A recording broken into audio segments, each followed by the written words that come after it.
Could you talk more about Project Ion and settlement? What does the stock market use today, and why would they need to use distributed ledger technology? The DTCC, or the Depository Trust and Clearing Corporation, they are a public infrastructure. They're not a for-profit. They clear the back-end settlement of trades between the clearinghouses and the brokers, okay? And they don't have a unified ledger across all of that to be able to trace all the stocks. So this is why, you saw when GameStop and AMC went wild and they actually oversold the stock on the brokers. They had to freeze, they had to halt trading, and then they, pulled the stock back from people because they sold like 139% of the shares. That's one of the main reasons they need distributed ledger technology in a tokenized stock market, is so that they have a full accounting mechanism across all of those counterparties that are interacting, and they don't oversell a stock, and then things happen real time. So right now, all of the clearinghouses have to front that money to the broker until they settle T+1. The next day they get it. So they have strong relationships and they're willing to front them a certain amount of credit. But if it gets over that certain amount of credit, they're like, we're done.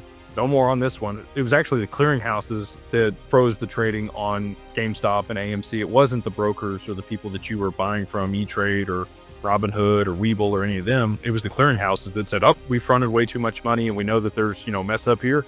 We're locking it down and we're waiting for you guys to actually send us the money and reconcile this deal, because we're out over our skis and we're not giving you any more. If they have real-time settlement on the back end of the stock market and they reconcile those trades real time, you don't have that issue. So you would actually have real-time trading for stocks. So there would never be an issue where they have to halt trading for, potential issues like that. People think you're trading a stock real time, but in reality, there's still, if you scratch a few layers deeper, it's like 1970s infrastructure back there. They did upgrade to T+1 last year on May 28th. With the option to settle real time via digital asset. Anyway, so hopefully that gives you a little bit better understanding of like what's there today, why this matters, and the situations in which it would improve functionality on the back end of the stock market. And then again, there's a unified ledger for all this stuff in the data so that there's not anything that's missed or falls through the cracks or causes problems.